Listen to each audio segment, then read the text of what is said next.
नमस्कार, मैं doctor Amarendra Pandey, Cosmosure skin hair fat reduction in laser clinic से। मेरे सभी श्रोतागण मुझसे बार बार पूछते हैं और मैं ये वीडियोस आप सब जानते हैं मेरे मरीजों के लिए बनाता हूं। तो मैं पहले तो अपने मरीजों को बहुत बहुत धन्यवाद देना चाहता हूं कि आप लोगों ने इस चैनल को जितना प्यार दिया है, जितना सपोर्ट दिया है, कि आज तक इसकी कभी भी व्यूअरशिप कम नहीं हुई है, लगातार बढ़ती चली गई है, क्योंकि ऑर्गेनिक व्यूअरशिप है। हर कोई मुझसे बोलता है कि मैं क्यों अपील नहीं करता कि सब्सक्राइब करें, क्योंकि मुझे लगता है कि अगर आपको वीडियो अच्छा लगेगा तो आप खुद ही उसको शेयर एंड सब्सक्राइब करेंगे। बट आज का टॉपिक इतना ज्यादा आवश्यक है कि आज मैं जरूर आपको अपील करूंगा कि यदि इसका मैटर आपको अच्छा लगे तो ज्यादा से ज्यादा लोगों तक आप शेयर या सब्सक्राइब करें। तो लोग हमारे पास डर्मेटोलॉजिस्ट के पास, प्लास्टिक सर्जन के पास एंटी एजिंग के लिए आते हैं। लोग अक्सर मुझसे पूछते हैं कि एंटी एजिंग में हम आहार, डाइट में क्या क्या खा सकते हैं। डाइट पे तो मैं एक और वीडियो बना भी चुका हूं।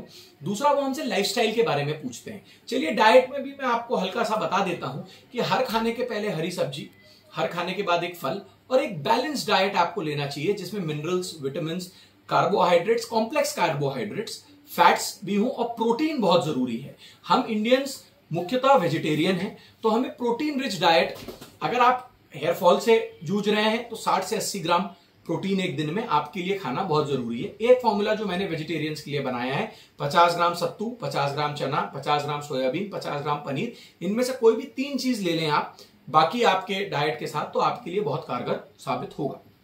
अब मैं मुद्दे पे आता हूं, एंटी एजिंग में एक्टिविटी कितनी जरूरी है। हमने अलग अलग क्रॉस सेक्शंस ऑफ मसल को कंपेयर किया। हमने ये पाया कि जो व्यक्ति 80 साल का भी है मगर वो रेगुलर एक्सरसाइज करता है, व्यायाम करता है, वेट लिफ्टिंग करता है, हैवी वेट्स उठाता है, उसकी मांसपेशियां एक 40-45 साल के व्यक्ति से भी बहुत ज्यादा अच्छी और डेवलप थी, जो कुछ भी नहीं करता, दिन भर बैठा रहता है। ये जो मैं अब आपको बताने जा रहा हूं, ये हार्वर्ड के में पढ़ने वाले ऑक्सफोर्ड में पढ़ने वाले फॉरेन रिसर्चर्स ने, डॉक्टर्स ने बहुत गहन शोध के बाद इस मैटर को निकाला है। यूजुअली हमारी हिंदी भाषी जनता उस कंटेंट तक, उन रिसर्च शोध तक पहुंच नहीं पाती, इसलिए मैंने आप लोगों के लिए ये निकाला है। तो देखिए, बेसिकली 30 साल के जब आप रहते हैं, चाहे वो मेल हो चाहे फीमेल हो, तब आपकी बॉडी की मसल बनना बंद हो जाती है। 30 के बाद आपकी बॉडी की मसल डिटोरिएट होती है। आपके मसल्स में भी स्टेम सेल होते हैं, उनको स्टिमुलेट करने के लिए आपको इंपैक्टफुल एक्सरसाइजेस करनी पड़ेंगी। पुराने जमाने के डॉक्टर्स मानते थे, या जिनको ज्ञान कम था, कि हैवी वेट्स नहीं उठाना चाहिए। आजकल माना जाता है हैवी वेट्स इतने हैवी कि आप 4 रेपिटेशन के 4 सेट्स कर पाए। जरूरी है आपके बोन डेंसिटी मेंटेन करने के लिए, आपकी मसल डेंसिटी मेंटेन करने के लिए और आपको यूथफुल रखने के लिए।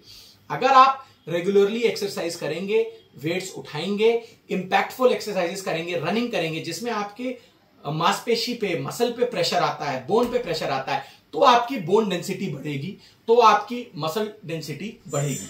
यदि आप बैठे रहेंगे तो आप बहुत जल्दी डॉक्टर के पास पहुंच जाएंगे और आपका स्लिपरी डाउनवर्ड स्लोप में डिटोरिएशन चालू हो जाएगा।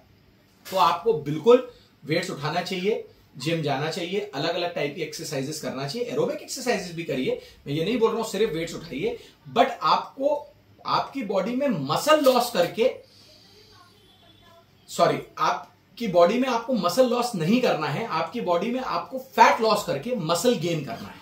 जब आप डाइटिंग करते हैं तो आपका 30 से 40% मसल लॉस होता है। कई लोग क्रैश डाइटिंग करते हैं, कुछ दिन के लिए वजन कम होता है, जैसे ही नॉर्मल डाइट पे जाते हैं उनका वजन बढ़ जाता है। इससे आपका फायदा नहीं होगा। आपको मसल गेन करना है। मसल गेन करने के लिए आपको वेट लिफ्टिंग करनी पड़ेगी। कैलिस्थेनिक्स भी आप कर सकते हैं, बट वेट लिफ्टिंग ईजी है, स्पेशली विमेन के लिए जो पेरीमीनोपॉज, मिनोपॉज के स्टेज में है, जब उनके अंदर इस्ट्रोजन बनना बंद हो जाता है। इस्ट्रोजन बनने के जितने सारे फायदे होते हैं, उनमें एक मस्कुलर डेवलपमेंट भी होता है।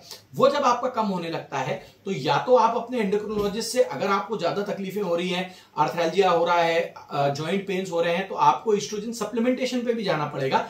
बट आप इस्ट्रोजन सप्लीमेंटेशन पे जाएं या ना जाएं, आपको अपनी फिजिकल हेल्थ की तरफ ध्यान देना पड़ेगा, वेट उठाना पड़ेगा, रनिंग के लिए जाना पड़ेगा, बहुत सारी एक्सरसाइजेस करनी पड़ेंगी। मसल और बोन डेंसिटी के लिए स्विमिंग उतनी अच्छी एक्सरसाइज नहीं है, बट अगर आपको जॉइंट पेन है और अगर आप अपने जॉइंट्स को प्रिजर्व करना चाहते हैं तो स्विमिंग बहुत अच्छी, बट स्विमिंग के साथ भी आपको बाकी चीजें करनी है। तो आप एक अपना रूटीन बनाइए, एक अपना रिजीम बनाइए और उसके हिसाब से चलिए। इसके अलावा मेंटली अपने आप को साउंड रखने के लिए हॉबीज फॉलो करिए। किसी को गाना पसंद है, किसी को डांस पसंद है, जो भी आपका हॉबी हो। और कुछ लोग हैं जैसे मैं फाइन आर्ट्स में नहीं हूं, मुझे खेलना पसंद है, स्पोर्ट्स भी है, मुझे क्रिकेट खेलने का शौक है। तो हमने हमारे जबलपुर में एक लीग हम चलाते हैं डॉक्टर्स की, जिसमें हर संडे हम कॉम्पिटिटिवली क्रिकेट खेलते हैं। तो ऐसा कुछ आप करें जिसमें आपका माइंड भी फ्री हो, अपने आप को आप स्विच ऑफ करें, पूरे टाइम काम पे ना बैठे रहें। कुछ लोगों के लिए वर्किंग डेस्क बैठने वाली नहीं, खड़े होने वाली ज्यादा अच्छी। अगर आपको 8-10 घंटे बैठना है तो 2 डेस्क रखें। आप हर थोड़ी देर में खड़े हो जाएं, थोड़ी देर में बैठ जाएं, एक्टिव रहें, बैठे ना रहें। 20-20-20 रूल आपके विजन के लिए आपके ऑप्थेल्मोलॉजिस्ट ने आपको बताया होगा कि हर 20 मिनट में 20 सेकंड के लिए आपको स्क्रीन से ब्रेक लेना चाहिए और कमरे के सबसे दूर पॉइंट या 20 फुट दूर आपको 20 सेकंड के लिए देखना चाहिए।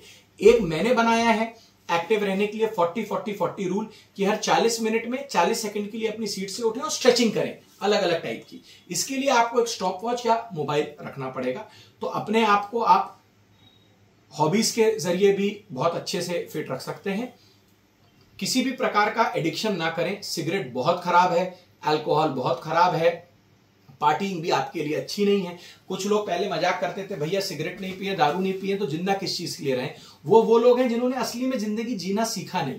जो नशा आपको जिंदगी खुद देती है वो कोई नशीला पदार्थ नहीं दे सकती। ये सब डोपामिन रिलीज की बात है। तो जो डोपामिन आपको सिगरेट या दारू से मिल रहा है वो धीरे धीरे क्रमशः और ज्यादा सिगरेट या दारू पीने से मिलेगा। मगर जो डोपामिन जो आपको किक एक अच्छे वर्कआउट से मिलेगा, एक अच्छा, मान लीजिए आप एक टेनिस प्लेयर हैं, आपने एक एस मारा, या आप स्क्वॉश के प्लेयर हैं, आपने एक बहुत डिफिकल्ट पॉइंट जीता, या आप क्रिकेट के खिलाड़ी हैं, आपने बहुत अच्छी बॉलिंग करके किसी को बोल्ड मारा या एक छक्का मारा, तो उससे जो आपको एक सेटिस्फैक्शन मिलेगा, जो डोपामिन रिलीज मिलेगा, वो परमानेंट रहेगा, वो बहुत अच्छा रहेगा और वो आपके हेल्थ के लिए भी बहुत अच्छा रहेगा।